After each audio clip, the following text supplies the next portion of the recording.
Welcome to the definitive guide of Nullscape. In this video, you'll learn not only how to play Nullscape as a beginner, but also improve as a player even if you've had a previous experience. Not only will you learn valuable information on how to play like a pro, but more importantly think like a pro. With that said, let's begin. This guide will be split in two big parts, the basics part and the advanced part. There will be timestamps of every tip given as well. Even if you consider yourself a fairly experienced player, I encourage you to sit through the basics, as you never know which basic tips you may be doing wrong in your runs. Slight disclaimer, things I won't do in this video. I won't say what to do or in what order. I won't tell you how you should play your runs, and I won't give you specific outlines to follow when playing. This video is meant to encourage you to explore the content of the game while preparing you with prior knowledge on how to think when playing. I believe that new players will benefit a lot from understanding how the game works rather than just following a tutorial to get the most meta run possible. Having said that, let's move on to the first section. Before hopping into your first game of Nullscape, you might want to consider checking the settings within the game, as depending on how you set up your game, it can heavily impact your performance in later levels. To improve your frame rate, you might want to consider enabling reduced tile decoration and disabling scrolling textures, shadows, and gift particles, as these settings don't impact the overall look of the game enough to be deal breakers. If you scroll down further into miscellaneous, you might come across some settings that might be worth enabling to make your gameplay experience more enjoyable. Some of these are Invisicam, which allows your camera to clip into objects around the environment and making them translucent to avoid situations where enemies or tiles block your vision. Transparent ICBM is an option which, in my opinion, should be enabled by default. This makes it so the indicator for the enemy ICBM becomes translucent, becoming brighter the more ICBMs are targeting you. Then there's centered enemies and centered double jumps. This is not needed but can make gameplay easier, as it makes the enemy colonna easier to deal with and makes it easier to keep track of your double jumps right above your character. Last but not least, I'd recommend playing with the sliders at the top of settings for the audio. A lot of enemies in this game are sound based, and setting up proper audio mixing can be a lifesaver on later levels. Personally, I tend to keep other sounds around 50% of the enemy sounds, but if I have enemies at 200% volume, I tend to keep other sounds at 100%. As a roguelite, Nullscape has 7 classes to choose from to start a run with, every one with different levels of difficulty and ways of obtaining them. The first 2 classes every Nullscape player is given are Diver and Charger. Diver is the default class. This class is able to use its ability key to do a short dive forward, sliding on the floor at the end of it. However, if you jump when performing a dive, you do a small hop resembling a weaker double jump that boosts you forward. The strength of the dive depends on the speed upgrades and whether you are running or walking when performing it.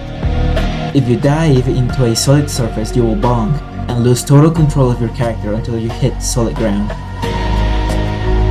Charger, on the other hand, is a slightly more complex class. When keeping its main ability key pressed, you can perform a charge that can go on indefinitely. However, after stopping your charge, a recharge meter triggers and you have to wait before starting a fresh charge.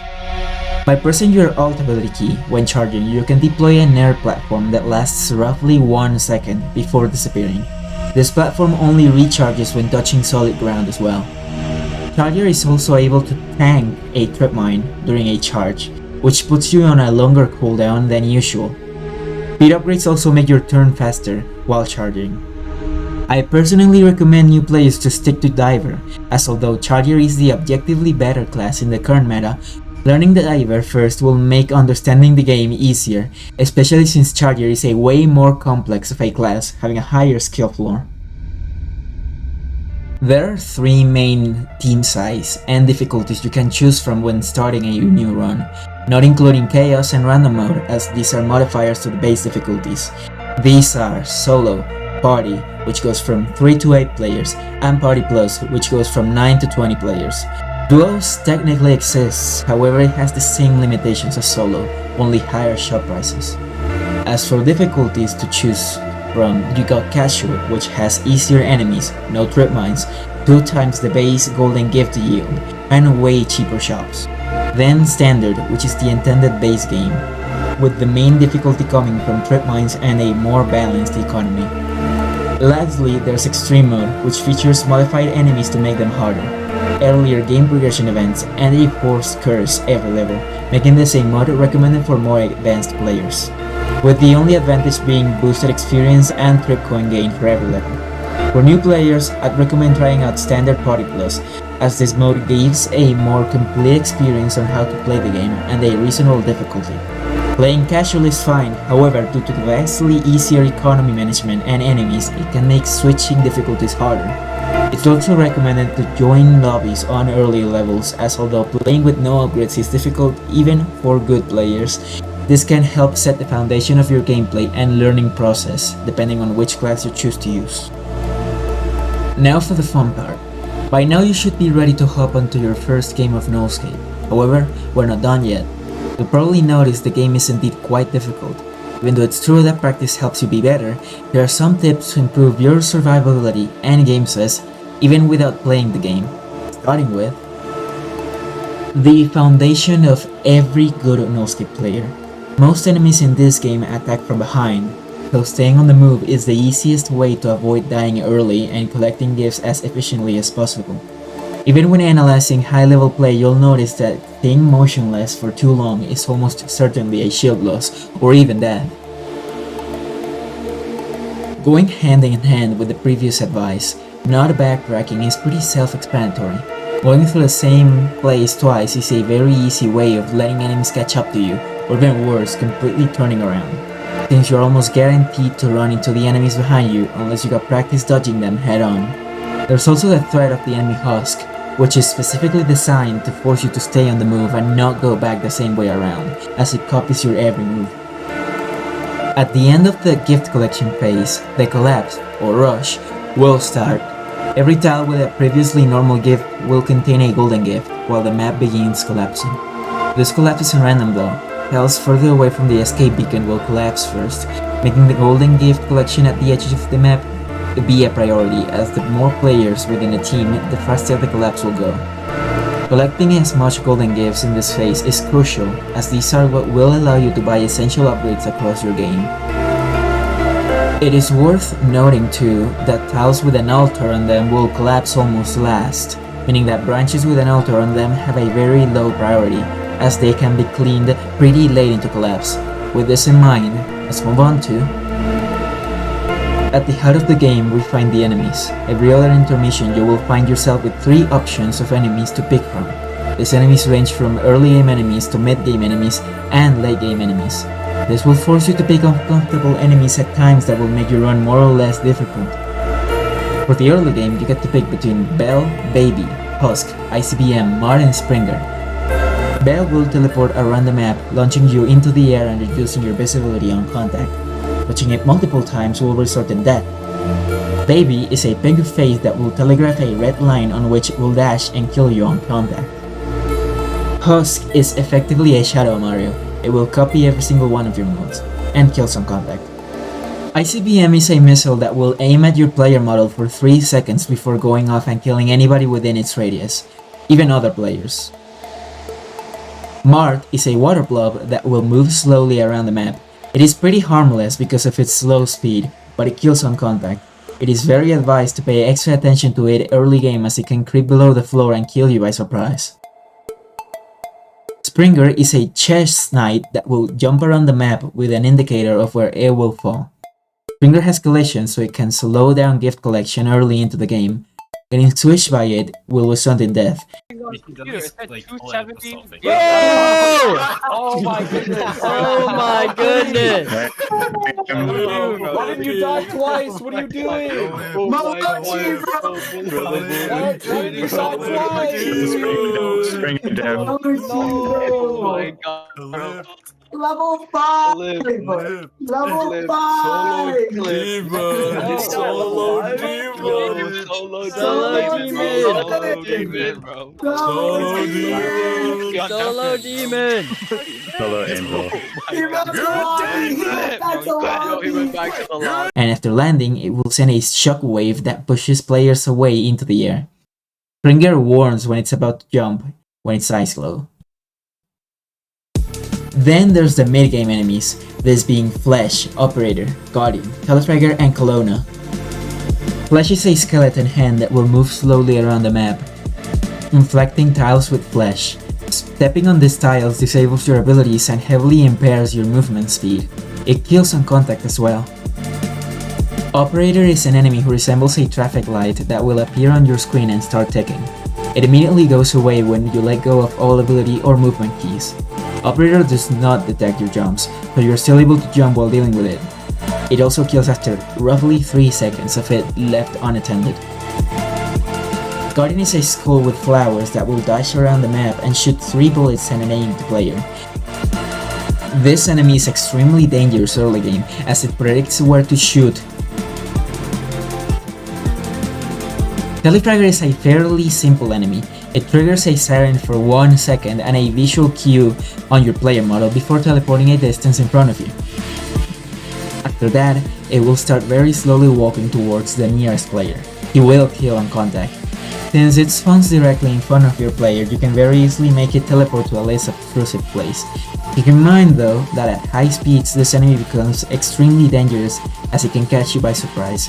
It only teleports every 7 seconds, but you have intervals where it will not teleport again and you can continue playing normally. Kelowna is another enemy that spawns on your screen like Operator. It will flicker a number in the center of the enemy or the center of your screen depending on if you have centered enemies or not, and start counting up from 1. Once it reaches the warning number, it will close and kill the player unless they're using an ability. You get roughly a third of a second to react to it once it starts closing. The numbers are also not random. On casual mode, it can only kill on numbers 8 through 10, and on other difficulties on number 5 through 15. Then we move on to the late to end game enemies, this being a Voidbound Baby, Cadence, Sigil, Voidbreaker, Voidbound Guardian, and Scrapmo. Voidbound Baby is a harder version of Baby that can only spawn after level 12 from the Altar of Purgatory or after picking 2 normal babies. Instead of sliding through its attack line, it will immediately do a sweeping dash, which means it attacks more often and way faster. It's easier to deal with once you have all movement upgrades. Cadence is a very unique enemy, as the enemy isn't particularly difficult until very late into the game. It resembles a clock that will tick in the center of the map, waiting. Every so often, during a round, it will start spawning instruments around the map which the players have to collect. If they do so, Cadence starts counting from 20 to 1, and when it reaches 0, it breaks and starts hunting down every player on the map. You can trap Cadence again, however it's very likely players will die if Cadence is left unattended. Cadence can only spawn instruments near players too, so keep that in mind when hearing one near you. Sigil is the newest enemy added in the latest hotfix. It replaces the previous enemy Neil with an enemy resembling a star. This enemy will lock onto a random player whom will glow yellow to know they're getting targeted and will fire a long-range beam shortly after. To dodge the beam, it's as easy as just not turning around into it, as the beam always remains at a safe distance, even when walking. Voidbreaker is a fairly hard late game enemy. It's a purple knight that will spawn beside your player model and summon 1 or 2 swords, depending on the difficulty. After a short windup, these swords will fire. Dodging the swords is extremely simple, as they cannot hit you from behind, so as long as you're moving and there is not a sword in front of your player model, you're completely fine. Enabling Voidbreaker visual assist can help, as this drags the swords around the player, showing their true hitbox. Note, this does not work with the Blade Bombardment curse, as you can get backstabbed.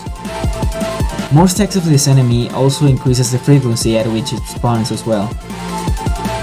Voidbound Guardian is a very late, even end game enemy. It is very simple, however, it's extremely dangerous if choosing too early. It's similar to Guardian in a way that it shoots bullets at the closest player. However, these bullets are much larger and slower, and after traveling a certain distance, they explode into 3 giant lasers that go in random directions. It is very advised to get this enemy as late as possible.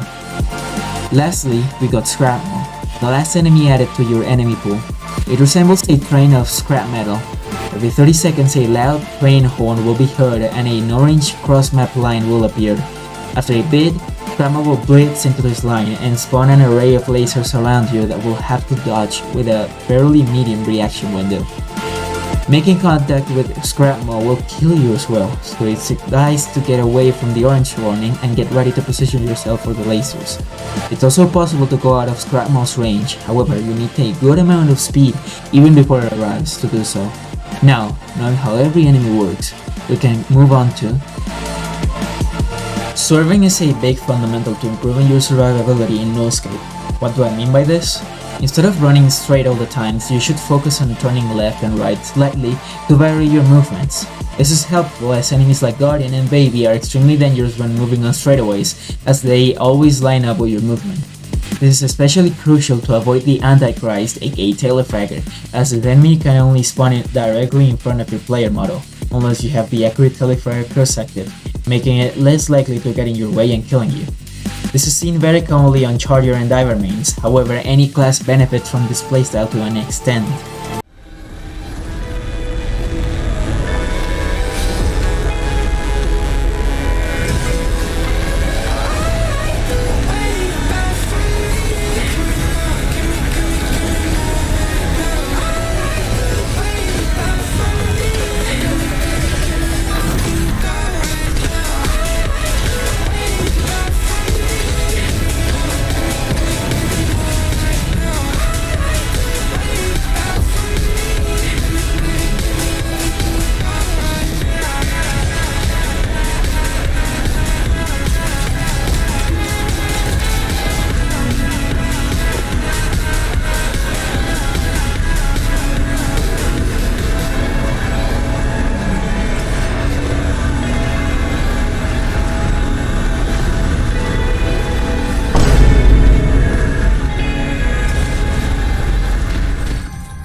Speaking of courses, let's talk about them. Picking a set of courses and enemies is the core of the game. After all, this is what puts the roguelite in Nullscape. It is also important to choose the correct enemies and courses, since this will either make your run harder or easier to control. There is no clear route to picking courses and enemies, since you have to pick according to your class, your teammates' classes, your current curses, personal preference, and it would be dishonest to give a roadmap on which enemies and courses to pick. However, knowing how to pick will result in better and longer runs. As for curses, you got curses like low gravity and random spawn and more winging that don't impact your run and are easy picks once you see them. Avoiding hard combos like stacking double Bigger Blasts or Bigger Blast with Scorched Earth is also advised, as these carry exponential spikes in difficulty, especially in bigger multiplayer lobbies. Then there are more nuanced curses like Deadly Melody, which can be absolutely free when playing duos, or party, but absolutely devastating if you're playing Party Plus. Two of the most influential curses, however, are Nothing and Lap 2. These have become popular amongst public lobbies, as they provide a measurable buff to the economy in exchange for making the game harder. Choosing one or the other depends a lot. In short, Nothing is better for bigger lobbies, with more players and higher difficulties, as percentages take out a big chunk of the price of shop items that way. While Lap 2 is advised if your lobby is having trouble when collecting during rush. Say if your people stay alive at the end of the collection phase, and now half the lobby has to shoulder the economy for everybody. Lap 2 helps with this, as it slows down collapse significantly. As for enemies, it depends a lot on personal preference for the lobby and the composition of it. For example, choosing Bells, Marts, or Babies before Flesh or Springer is guaranteed to make runs less jarring early on if your team is composed of Divers and Chargers. For this, you gotta experiment and choose what you're more comfortable with, and the current stage of your run. You also have to take into account that most of the courses within the game are linked to certain enemies, so having foresight on which courses you're dumping into the course pool when choosing an enemy is also important, as you'll have to avoid that enemy.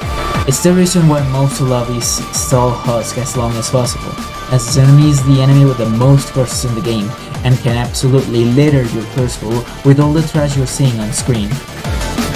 My personal advice would be to read the main and alt text of enemies by pressing P, as well as reading the current courses you can select to make educated decisions that won't prematurely end your run, unless hellscaping is what you're going for.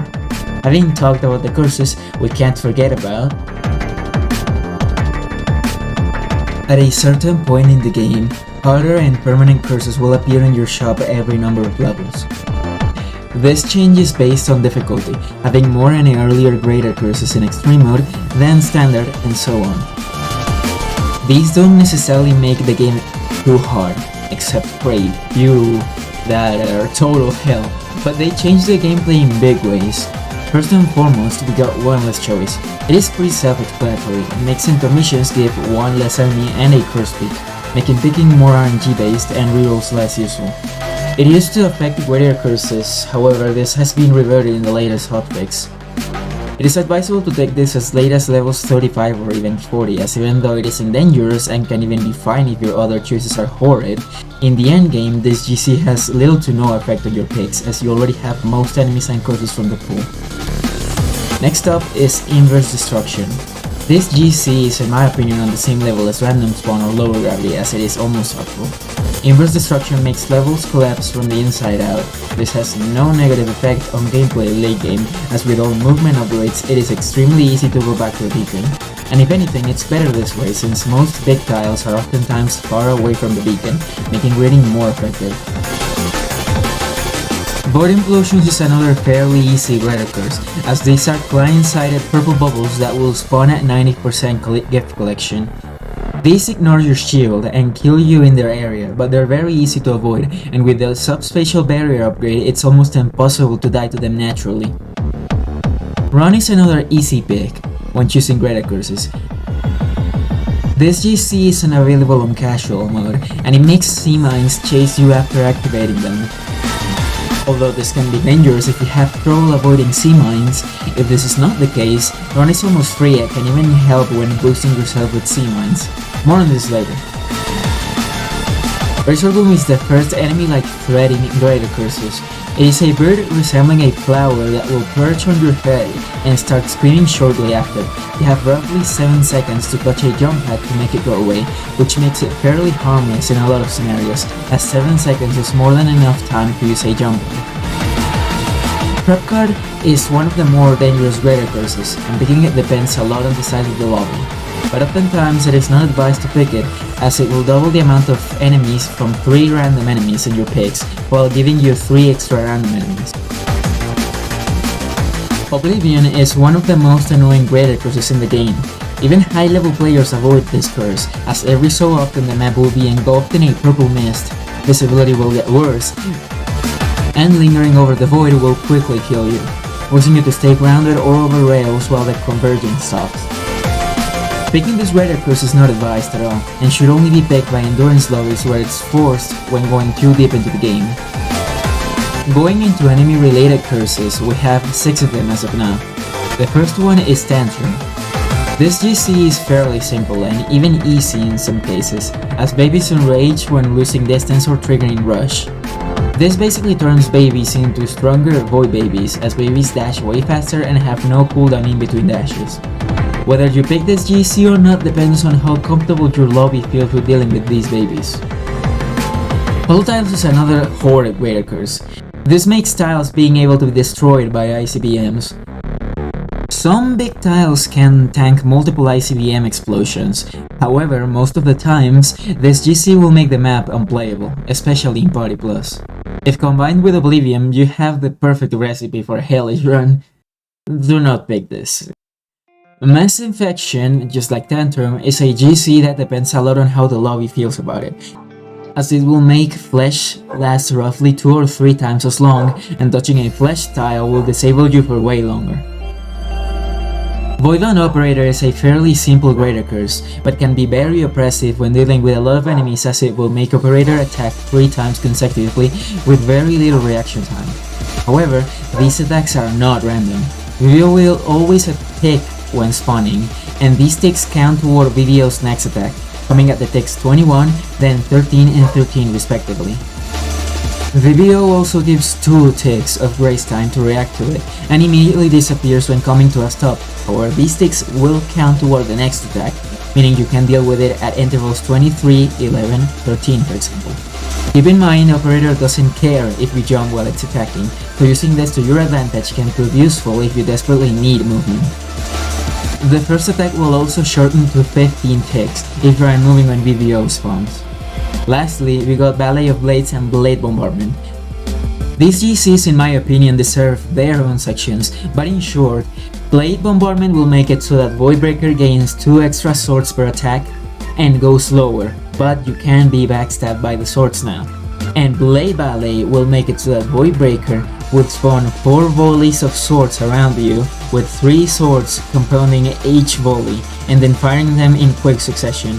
These are both very dangerous, so choosing them very late if you're not experienced with them, or even avoiding them altogether, is very advised.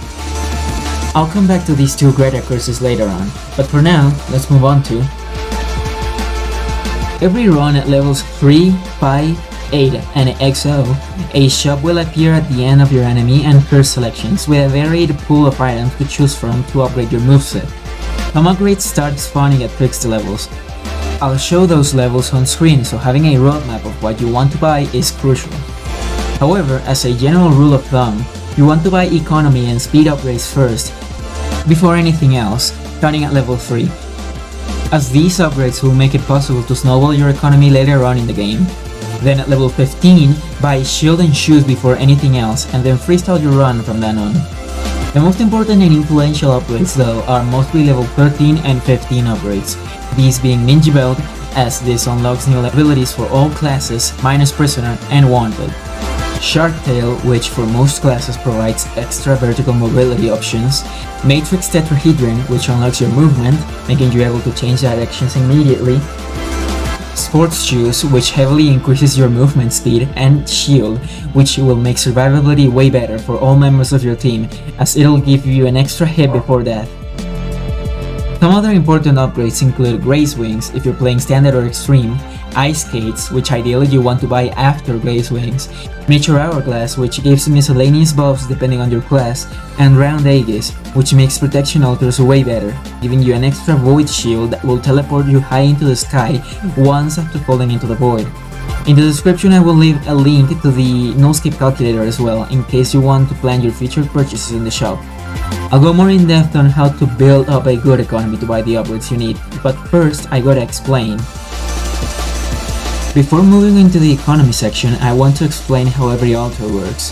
This is because understanding what each altar does when they spawn and what they do is crucial to building up a good economy. First up, we have the Chance altar. This is the first altar you will encounter and starts spawning as soon as level 3. This altar is fairly simple, as it has a chance at giving you a positive outcome or a negative outcome. Positive outcomes ranges from gift yield to player revives and shields and even no crit mine. Outcomes which are not available in casual mode. 2 altars of chance can also spawn at any given time during a level, and the type of rolls are affected by the curses High Roller or Tweak Dots. Next up, there's the Chaos altar. This altar is way more niche and most times annoying. It can spawn as soon as level 3, as well as upon activation will give an extra Chaos roll in the next intermission. Although funny, these Chaos rolls are unpredictable and can result in run-ending picks. They are most annoying early game as they replace important altars you could have used to build up your econ, like Chance. Level 8 is when the most varied types of altars start spawning, these being the Altar of Echo, which is a very simple altar, it just copies the last altar used. There can be up to 2 altars of Echo at any given time and enabled as well. Keep in mind, there is a visual bug with the Altar of Echo, when activating it right before a new altar is used. Echo will only ever use the last activated altar, so watch out for this. The Altar of Passage is the first economy-centered altar in the game. Upon activation, it will spawn an extra platform that will have golden gifts on them. Upon activation, it will also enrage all guardians in play. Yes, even Voidbound guardians, making them shoot faster and move faster. Echoing this altar would give a flat amount of money. The Altar of Protection gives a shield to the user and creates a bubble where anybody who comes inside gets an extra shield. It costs money based on the current level, player count and percentage of your current money economy, becoming very expensive if you use it with a lot of money in the bank. The Altar of Purgatory is arguably the most important altar in the game. This altar is forced to take an altar spot at every level. This altar has 2 states, Greed and Revive.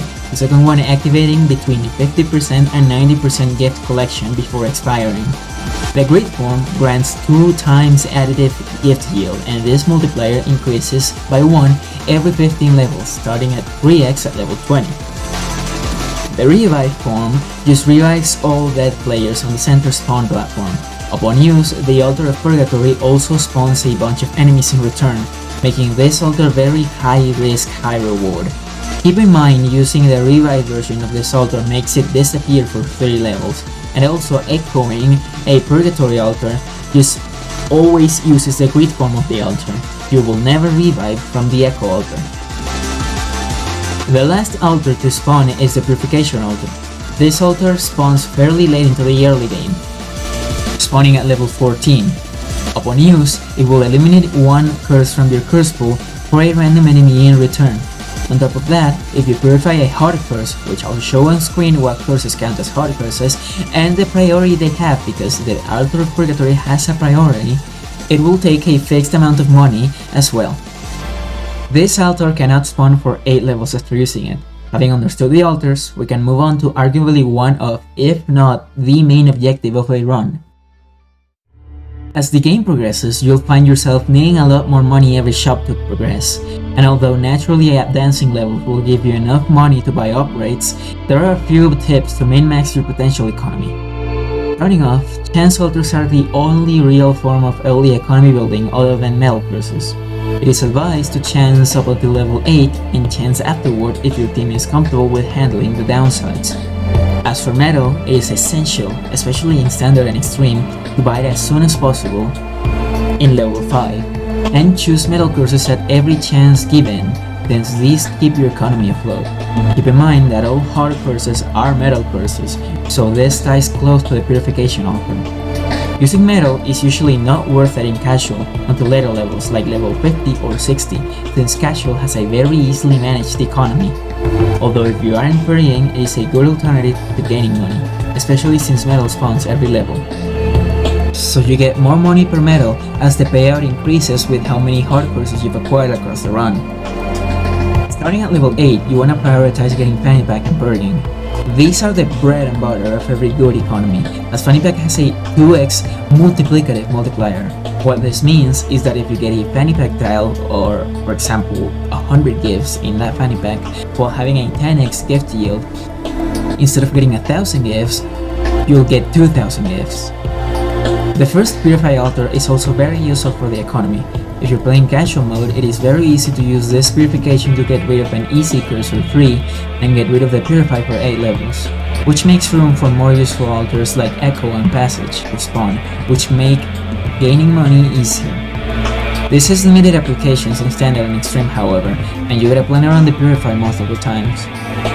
Now come the 2 most misunderstood curses in the game, Nothing and Lap 2.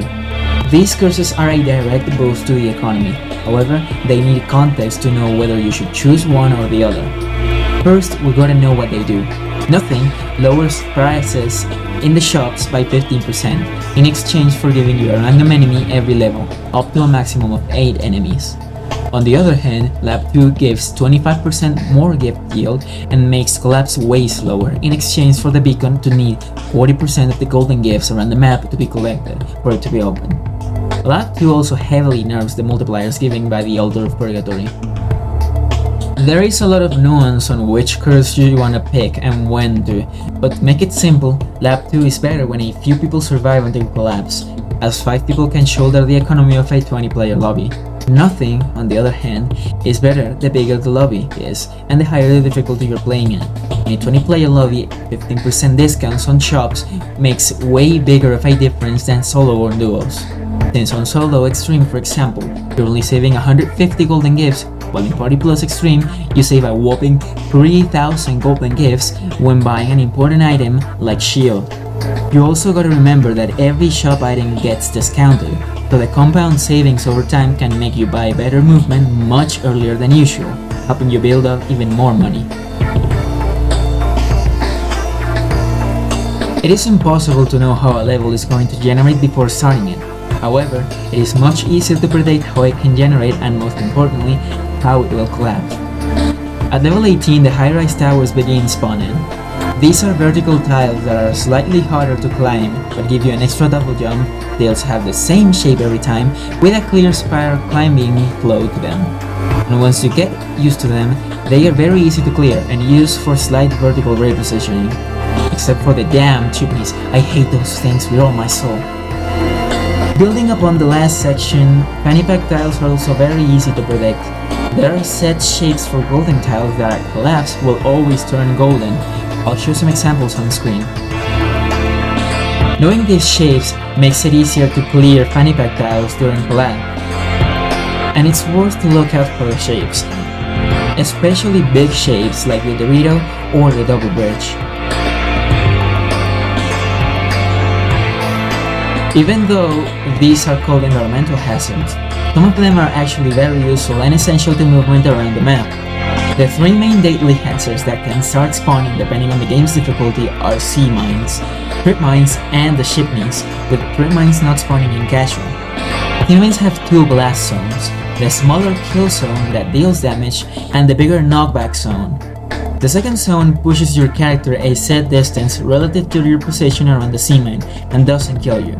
Sea mines also detonate slower in casual, so they are less reliable for movement in my opinion. Bonking on a sea mine also makes it detonate immediately and give a way greater push. Trip mines are fairly simple, as they just detonate and kill you on contact. Upgrades like the defuse kits can lower the chance of trip mines detonating by up to 60%, and some spatial barriers completely shield you from trip mines, although you can only tank up to 2 trip mines before they start burning shield. The high-rise chimneys have a very situational way of usage.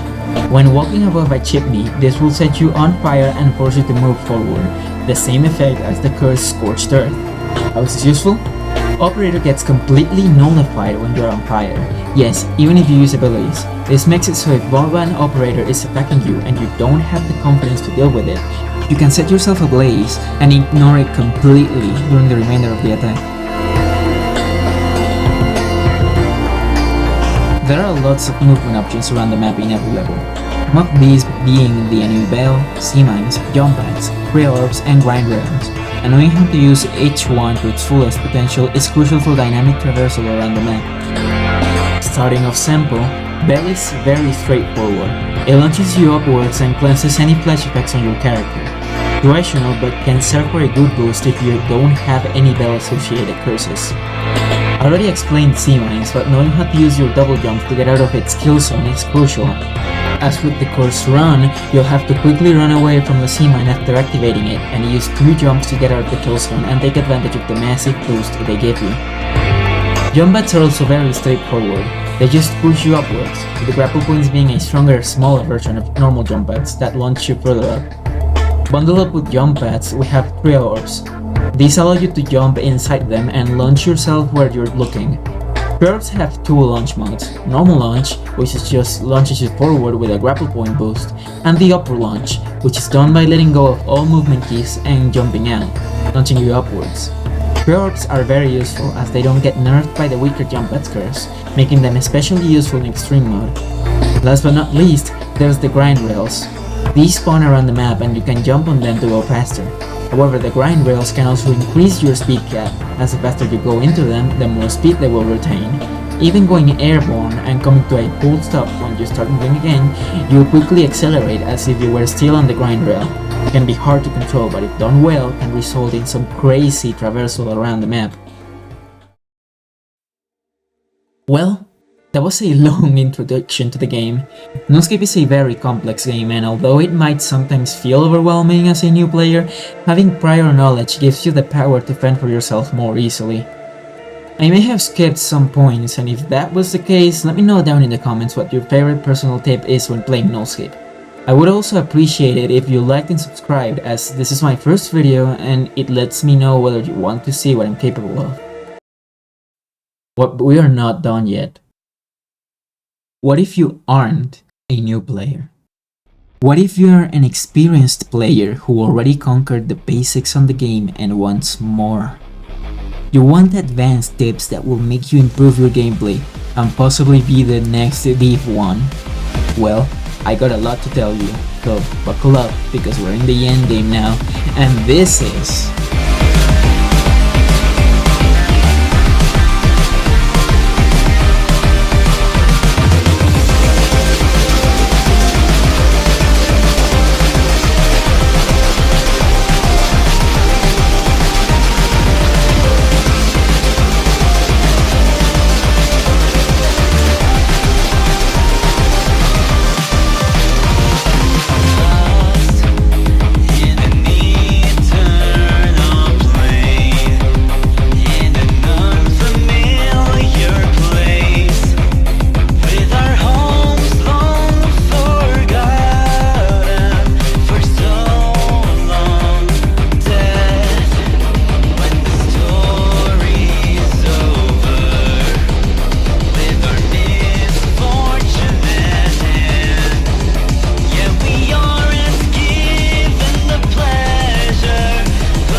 In this section, I will give in-depth detail on how to play the classes Diver and Charger at a medium to high skill level.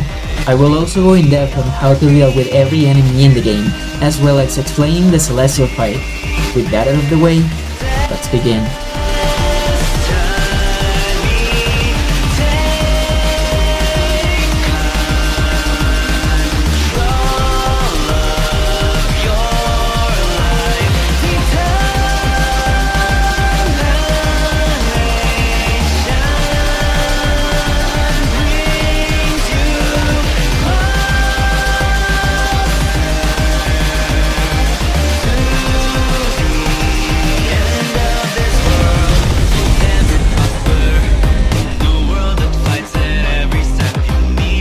Diver, as the first class every player starts out with, is very simple. It's a class with the lowest skill floor in the game, meaning anybody can just pick it up and start playing. However, the skill ceiling of this class is, in my opinion, top 3 of all other classes.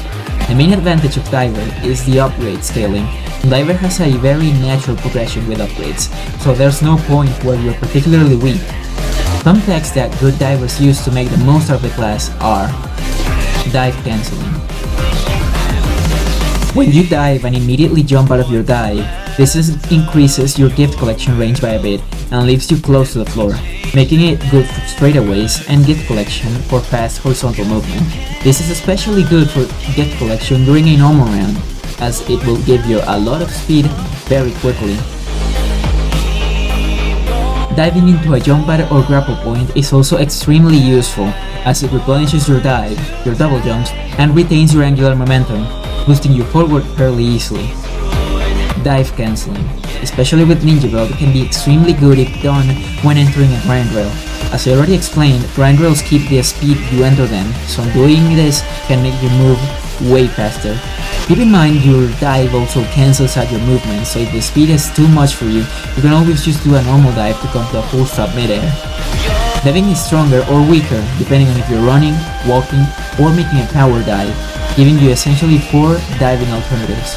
It is very useful, especially early game, since if you already have the upgrade Grace Wings, instead of walking, you can spam short walking dives to get better short range handling, as if you were using a poor man's Matrix tetrahedron. Around the map, there are a lot of slopes connecting different heights between tiles. Dive cancelling into these is way faster than walking up them, especially with Ninja Belt. When using Shark Tail, keeping the jump button pressed makes you able to increase the maximum height you get out of it. This only works with the AGC upgrade. And last, using the environment around you is crucial. Although Diver has great short-range mobility, it lacks a lot of void and map traversal. This can be solved by using cements, rails, grind rails, everything in the environment to your advantage.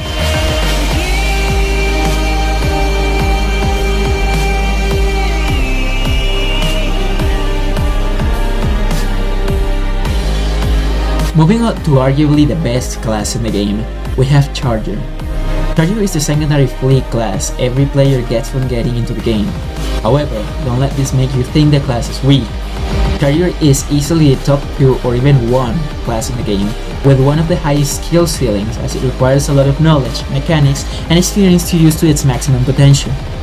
It is impossible to name every Charger take out there, so I'll leave a link to a very useful document detailing everything you can do with Charger.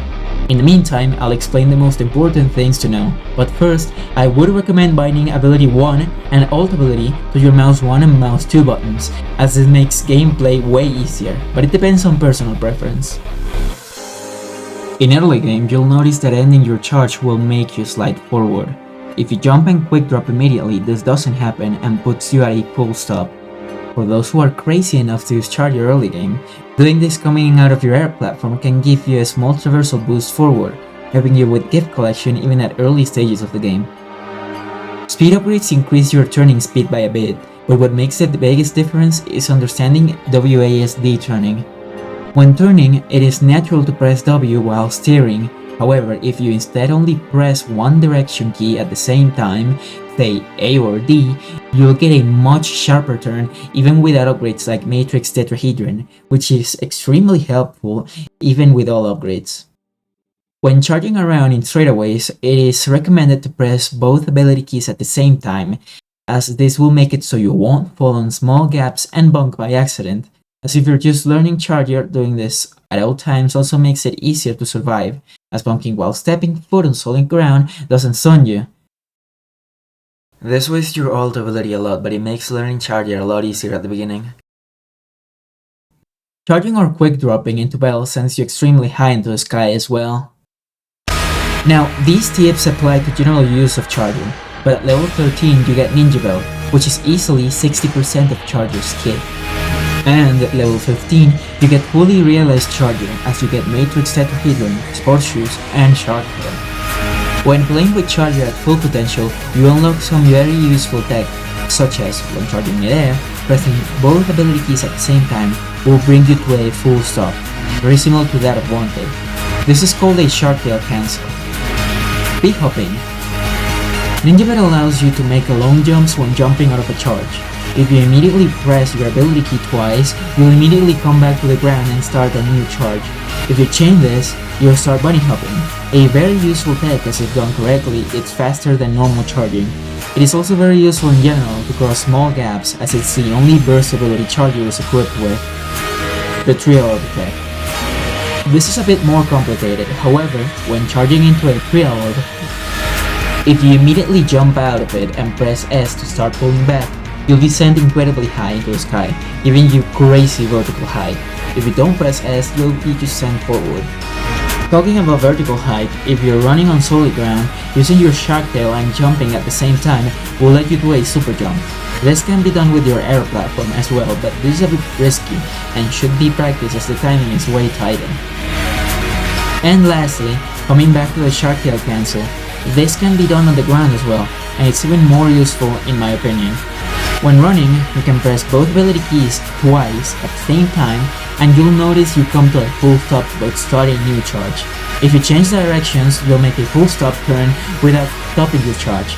It is very situational since most of the times you'll be using it to backtrack, but if you have no issues with going at the enemies head on, it is very useful for tiles such as the statues or the plus sign tiles.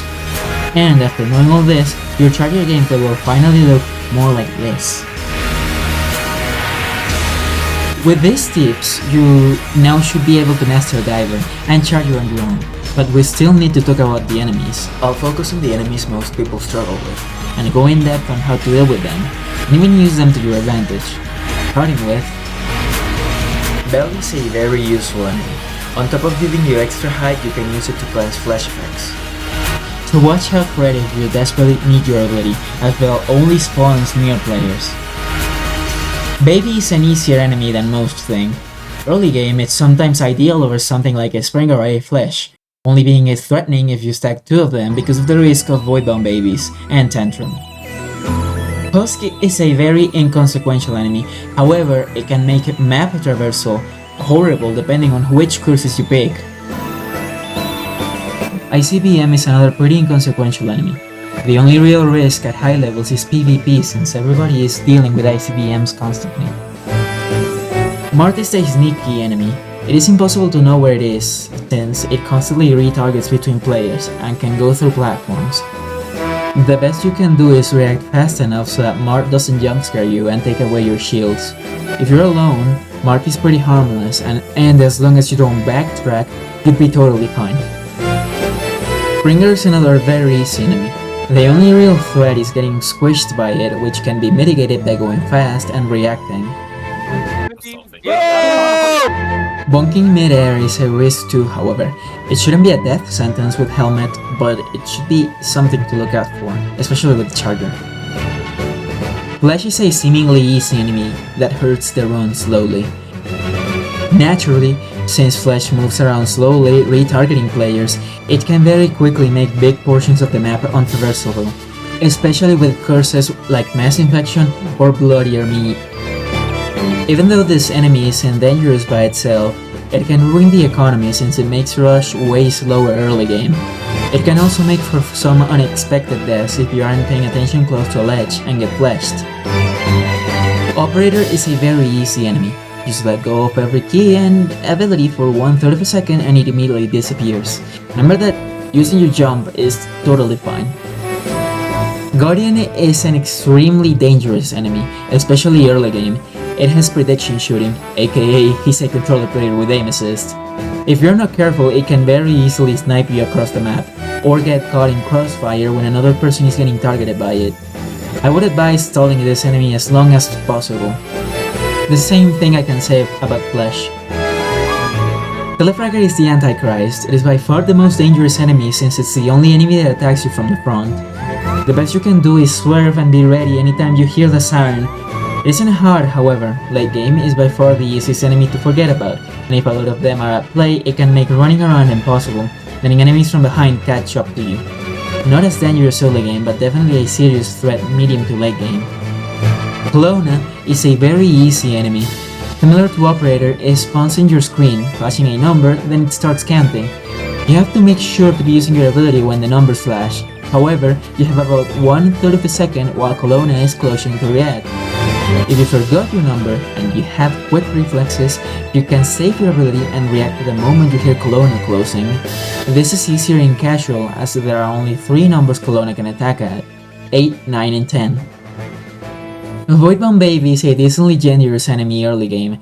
The best you can do is never move in a straight line and it becomes easy. Patience and reaction time are key. Cadence is a very unique enemy. Prioritize the instruments and it is never a threat. It is even advised to get it at level 18 to buy the instrument radar upgrade as early as possible. If Cadence wakes up though, your run is over unless you're good at running fast and accurately. If this is the case, try to chain Cadence back by getting all instruments. This is impossible in extreme however, since Cadence is way faster than you at all times. After Sigil's nerfs, it has become one of the easiest enemies in the game. The beam cannot touch you, since it always stays at a safe distance from you, so just keep moving and you'll be totally fine. Don't backtrack into the laser though. Voidbreaker is very easy to understand, but can fuck you up if the RNG is not on your side. Just pay attention to the swords and where they spawn, and make sure that you're not running toward a sword. Voidbomb Guardian is a fairly safe pick during late game. Not backtracking is very useful, however you can also maneuver around red lasers to collect the Fs if you have good platforming. If you have the shotgun curse though, do not pick Voidbomb Guardian ever, because this enemy will make the map unplayable and make lag unbearable. Scrapmaw is a very dangerous enemy, although by itself it's easy, it can catch you off guard in a very short time, especially with the contact damage. Your best bet for avoiding them late game is confident maneuvering between the lasers and paying close attention to when the train sound arrives. Going out of Scrapmaw's way is also an option, however you need very high speeds to achieve so. If you go fast enough parallel to the lasers, Scrapmaw's heat registration also breaks for some reason, which is useful for charger players since they can just charge to do this. But now, it's time to talk about him. An enemy so lethal, even some experienced players just never pick, unless it's their last possible curse. Curses so horrendous that in standard and extreme, they can be run-enders by themselves. Of course, I'm talking about the one and only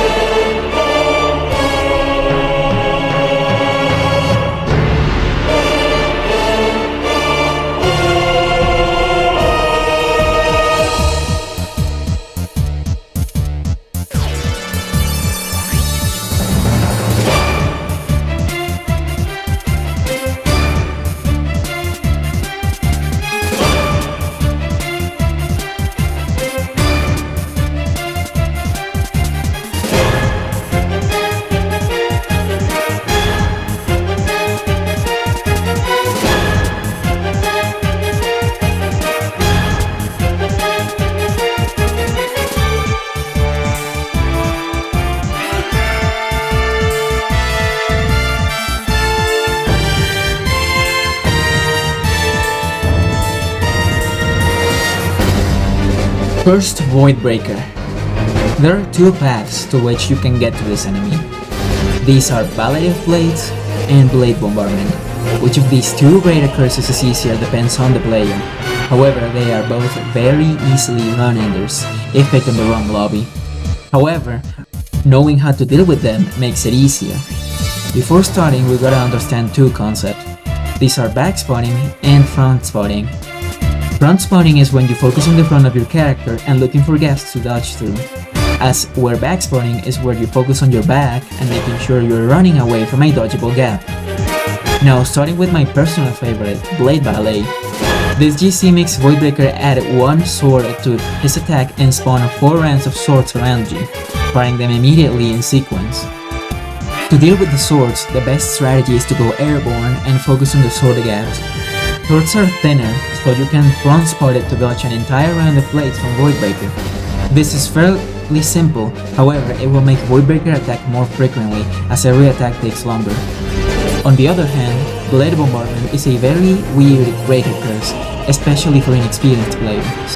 Contrary to what we've learned up until now, Voidbreaker can now backstab you to kill you, and sometimes the patterns of his swords might seem impossible.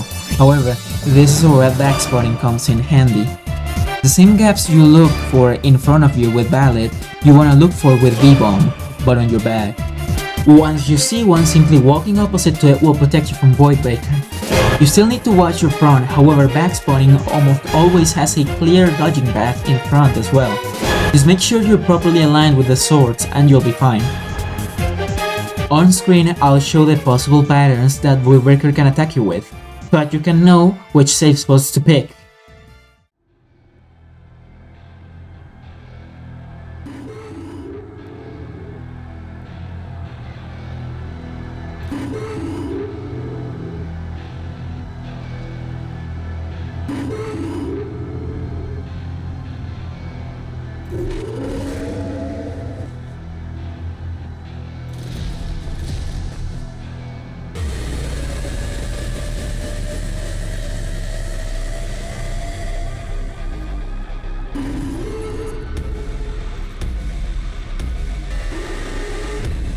And after this long journey, we've arrived at the Celestial, the boss fight of this game.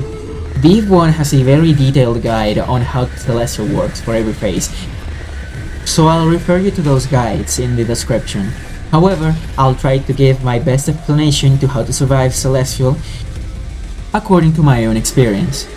After level 35, pylons will start spawning around the map.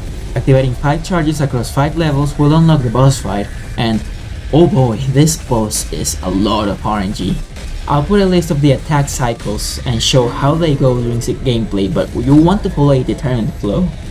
When dealing with fall, using your real wings is useful as the first beams won't be able to hit you if you fly straight up. After these, void implosions will spawn around you. These cannot spawn inside of you, so staying in place can help you a lot. Crumble is an attack where moving fast or staying put is the best way to dodge it. Keep in mind, however, that if you get RNG'd horribly, then you're gonna have to stay alert and dodge very quickly. Lastly, the Pixie Cutter. If you're out of range of it, you want to collect gifts. If you're within Celestial's range, you want to stay close to her as the big walls move way slower. When collecting 20% of the gifts, 3 new attacks can spawn: Futile, Bitter, and Seize. Futile is very easy if you're getting targeted. Getting a boost of vertical height can help a lot with this attack, as you can just jump up, then jump down, especially as Charger, as you can shark tail up and then quick drop to dodge 2 Futiles in succession. I'll leave a clip from a friend showing how they deal with Futile. Bitter is a very annoying attack. Celestial will spawn 3 stars. First star has 2 beams, second star has 3, and the third star has 4. Dodging this is fairly easy, as if you get height, you can use your blossom to fly up, dodge through the corners, and then drop down. Lastly, Seize will spawn a big crumble with beams all around you. This is a panic attack, and the best way to dodge it is to get a bunch of horizontal speed to get out of the beam's range, or drop down from a platform you're standing on so that you can dodge the big crumble, as most lasers don't reach below the platforms. After 65% collection, phase 1.5 will start. and Celestial will gain one new attack and a changed pixel cutter. The pixel cutter will now have a mini crumble that will shoot with the big pixel cutter. Here it is very advised to touch solid ground, look down, and focus on dodging. Being near Celestial helps, as the further out you are relative to the Celestial, the faster the big pixel cutters will move. If this is the case, get out of the range so you only have to deal with the small crumbles. And the new attack Celestial gains is Death and Bloom. It is an attack that's basically Sigil spin but bigger. Unlike Sigil, this attack will always keep a safe distance from you, even if you're walking. My recommendation is to stay away from Celestial during this attack, and if you're being targeted by it, start walking, as this decreases the chance of brutally PvPing a teammate. After getting all gifts, phase 2 will start, and to be honest, this phase is extremely complicated and long, so I urge you to watch the Ev1's guide on how to beat phase 2 Celestial with Charger and Dive. Having done that, you should be able to beat Celestial on your own in no time. Unless you get horribly RNG'd because this fight is RNG slop. Anyways, guide over. Thanks for watching this video. This was originally meant to be a 2-part video, however I felt like making a shorter video for advanced tips wouldn't sit well with me, especially since I wanted to make a complete guide from the get-go. I may have missed some things along the way, so if there's a tip you find useful and didn't mention, leave it down in the comments. This video took way longer than I expected, and I learned a lot of things about content creation along the way, so I'd appreciate it if you also subscribe to see my future videos. I got a lot planned, and I'm excited to see where this all goes. With that said, I'll see you in the next one.